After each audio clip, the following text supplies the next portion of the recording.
If you want a great future, just forget your past. No matter how sad it is, it won't last. Don't go wasting more precious time. Get your act together, the future will be just fine. Suzume was written and directed by Makoto Shinkai, who did Your Name and Weathering with You. Haven't seen the former, saw the latter, reviewed the latter. Over 3 years ago. God, it's hard to believe that that much time has passed since I watched Weathering with You, which was beautifully told. Sad story. So sad. Made me cry. And Suzume tells the story of a 17-year-old girl named, wait for it, Suzume. I know, it's not the name of a town. It's not the name of a dish. I don't know what the hell they call some of the food over there in Japan. Nope, she's a 17-year-old girl that, well, she is just adventurous. She's a schoolgirl, as they all are in these anime movies, because there's just some kind of weird thing going on there in Japan. But she lives with her aunt that has raised her since the age of 4 when Suzume's mom tragically passed away. And then one day after the aunt goes off to work, Suzume is traveling down the hill. Really, really steep hill. So many steep hills and steep mountains in Japan somehow. And she sees a young man she's immediately captivated by. She doesn't know his name. And she just is so goddamn captivated. And he says, do you know where there are any ruins around here? I'm looking for a door. Oh, just over in those mountains. Thank you.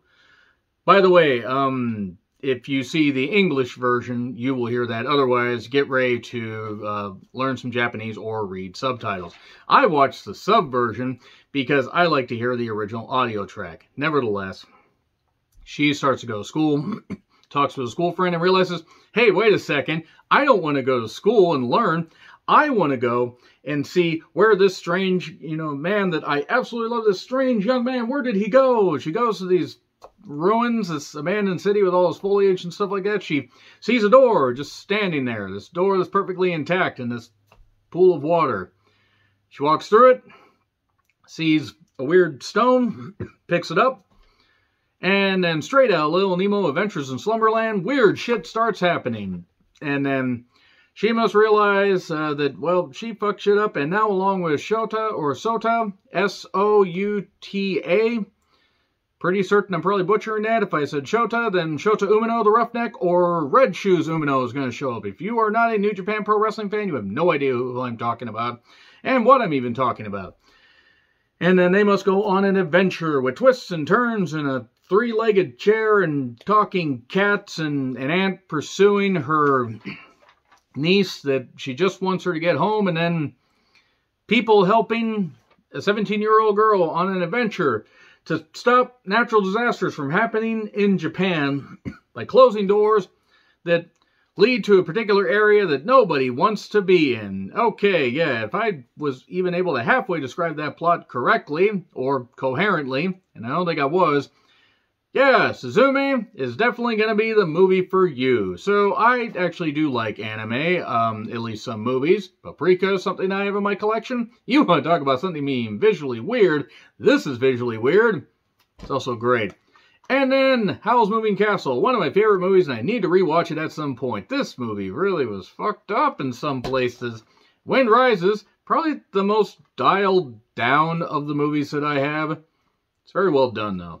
And then my favorite, Princess Mononoke. This is great. In fact, there are similarities between this and this as opposed to anything else I'm pointing at. Princess Mononoke and the entity that exists that is evil in Suzume. Suzume made a lot of money at the worldwide box office, specifically, I imagine, in Japan and the environs, like over 200 goddamn million, apparently. That's a lot of fucking money. And since it does come to us from, I haven't seen Your Name yet, but Weathering with You was really visually stunning and tremendous, and while sad, also uplifting. It's about love and loss and understanding your past and just realizing how, great life can be and everything, and sad. And Suzume is no different. Suzume is beautiful and rich and captivating with great, great animation. I mean, my God, when some of these animes, even not Studio Ghibli or Studio Gerbil, as I called them once and got absolutely killed for, and probably going to get killed for again, even, outside of that, there are just so many beautifully rich and crisp and just captivating anime movies that have been out, and I'm glad that stuff like this is getting a theatrical release. There was something called Belle, like, you know, Belle from Beauty and the Beast, that came out last year that I watched, that I highly praise as one of my favorite movies of the year. Suzume is just as good as that. If you love Belle, you're going to love this. I'm not going to say that everything's perfect and wholly original, but when it's this rich and this captivating, and I cried a few times during this, I'm not ashamed to admit it, because you get drawn in by the characters, and you get drawn in by a whole bunch of stuff, and just the fact that it's about love and loss and coming to grips with your past and talking cats and funny situations and no consequences for the situation or for any situation you put yourself in and everything. The one thing about this in comparison to some anime movies is they use the aunt uses GPS, or kind of uses a way to track her niece eventually, and the niece, you know, Suzume uses this device as a way to track where these doors are, because you gotta shut these doors and you gotta lock them, because there's a great evil that wants to bust out and fuck shit up and cause natural disasters in Japan. Japan is a weird country, very weird, just based solely on, you know, movies like this. They have a weird way of dealing with real world events, their animation and craziness. The movie's great. There are some great, like, action scenes, so to speak. There's one point where there's a confronting of the evil in a subway area. The layers as far as getting one thing, losing another, not realizing how much your past can haunt you if you don't come to grips with it, or thinking you came to grips with it, and sometimes maybe being selfish and realizing sometimes that you don't need to be selfish. This movie is rich and beautiful and just so great. I love this. Absolutely go watch this in theaters. Where you see the dubbed version or you see the subtitle version, if you like Belle and you like the other ones here that I mentioned, you're going to love this. Again, not perfect. There are issues. It flies by at 2 hours, but there are a few points where I think they could have cut a few minutes off. But that doesn't take away from the fact that the movie's goddamn great. And one of my favorites of the year. And I'm going to highly praise this again when I do my end-of-year movie lists. But yeah, this is just great. Suzume is absolutely great and really sad. I might cry again when I talk about the spoilers. Good God, this movie was sad. It's in theaters right now. Check it out. 3, 2, 1, and spoilers. Okay, so she lost her mother when she was 4 years old. We find this out through various flashbacks, and also she has a heirloom that she held on to, a chair that her mom built that now only has 3 legs. And she was rescued by her aunt when this natural disaster happened and all this.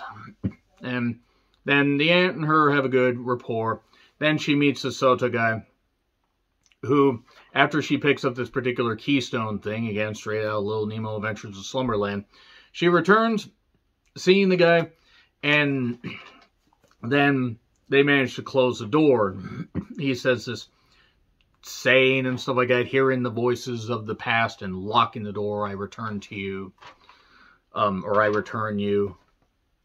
Translations are a little bit off. And then a little bit later, the keystone now is the form of a cat. Daijin or Daijin, however you want to say it. And she feeds the cat, and the cat's now all happy because it has love and it's not disheveled.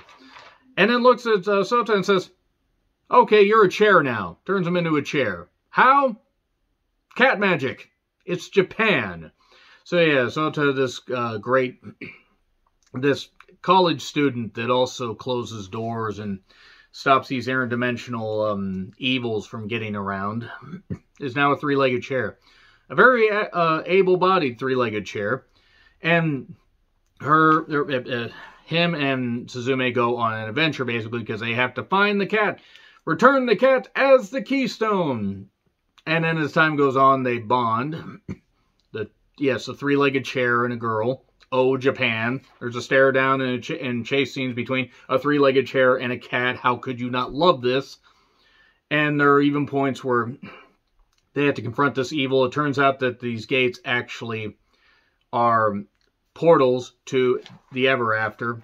That is where souls go to rest, and it's a fucked up place. It looks beautiful until you realize, oh shit, it's the afterlife. And what keeps trying to come through, and Suzume is the only one that can see this, because she is able to see this stuff in the ever after, is what's causing all these earthquakes, what's causing all this, woo, is this worm, this evil worm. It's called the worm. Sky Too Hottie is shaking his fist in anger. And this worm, if it touches down, it will destroy all life on Earth. For some reason. And there's this great scene at one point where they're in this abandoned amusement park. And Sota, as the chair, is pursuing the cat. And Suzume is trying to close this portal, or close this door on this Ferris wheel. And then the lights get activated. And she starts spinning around, and she gets, enchanted by certain things in the ever after. Like, oh, maybe it's her mom. Maybe she can come to grips with this. And that's a really powerful scene there. Then the aunt's looking for her. This one coworker that likes her is trying to help. Suzume takes Sota with her. Has a three-legged chair. She even goes to his apartment at one point, and this is after meeting somebody that helps take them, house them, feed them, will feed her as a chair he doesn't eat. But all the while, he keeps falling asleep, sometimes. And he falls asleep for longer and longer, because his soul, his human soul, is being sucked into the ever after, and he needs to find a way to get out. Now, why is this happening? Why are these stones popping around him? Well, there's not even a midway point, this is more like 2/3 in, where they get on this, they see the worm coming out of the subway, and that's where the door is, and they have to get there, and the cat is, doing all this as a three-legged chair. Somehow Sota's able to get up there, and Suzume gets up there, he rescues her, and he pins down the cat and says, "Returns the keystone. I'm not the keystone. Now you are." And then he realizes, oh shit, I am. Suzume, you have to stab me into this worm. What? The boy you love is turned into a three-legged chair, and now is the only way to stop a worm coming from an interdimensional portal. Oh, Japan. And does that, and it's actually great, because it's really emotional. She does that. The worm disappears. Then she's upset because she lost the only boy that she ever loved. While her aunt is looking for her and panicking, the cat, she's upset at the cat, and the cat just wanted to be loved, and she's like, I hate, and then drops it, and then the cat, because it doesn't feel loved, turns back to what it was before, disheveled. Because it's all about, it's the hate you give, it's the love you give, it's the feelings you give. And then she decides, wait a second, I visited Sota's apartment. I met one of his friends who ends up, I think, kind of bonding with the aunt a little bit later on. You have a grandfather. I went and talked to the grandfather. She did. And it turns out that, well, the grandfather says, well, his sacrifice, don't let his sacrifice be in vain. Just do this. No, I want to get him back. So you want his sacrifice to be in vain? Yes, I need him back. So then she meets with the friend. The aunt shows up. They all go off on an adventure. The cat gets a little healthier, and then the aunt says a few bad things at this particular rest stop, and it turns out there are two keystones, by the way, I should have mentioned that, where this other bigger cat is this keystone that grabs the other, the Daishin,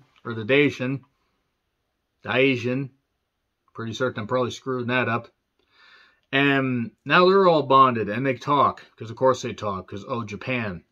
And the idea is the only way that Suzume can see him and bring closure to her own life is to go back where she lost her mother in that now foliage-ridden, abandoned hometown. She manages to find the door. She gets there, and it's this big old epic thing that's really just hard to describe. It's a very hard to describe movie. But what ends up happening is she she's trying to free Sota from, his chair imprisonment. And he didn't want to die. He wanted to live. I want to live, Clarence. I want to live again. And also, the god that possessed the ant for a bit is now a giant white gray cat and attacks the worm. This giant worm that's just doing this. Very disturbing, by the way. And then the original cat basically says, "Okay, I'm going to help you free," and then I'm dead. Hey, I couldn't be your cat. I had fun. Return me as the keystone. Fine, bitch. You didn't want me. I'll go back to being planted in the ground. Which she did. Which she was able to do. And Sota's back. She's back. They get the keystones. And do this. And then, and then that's all it. But oh ho ho ho, she's got one more thing to do. She sees her child. She sees her 4-year-old self. And she has this big climactic... Shit. She has this big climactic end where he has a 3-legged chair and says, "Don't worry, things are going to get better." Damn it. Things are going to get better. I don't know why this movie got me. I really don't. Maybe because it was a well-told story. Anyway, she's like, "Don't worry, things will get better. I'm your tomorrow. Don't worry, things will get better." And then everything was better. Oh, and Sota says, "I'm going to go off and find more doors." So that wasn't it. All that shit that we did and all our lives in peril. And that wasn't it. Thanks. Suzume 2, Electric Open Door Boogaloo is what we're going to get next. But, alright. I mean, cool. And that's it. So they're all alive and then everybody's happy. Yay. It was a great movie. A+. Rich, beautiful, powerful. Yeah. I'm going to end this here. Agree, disagree, what I said, like, share, subscribe, Twitter handle in the description. I'm John Rentlin. I'll see you soon.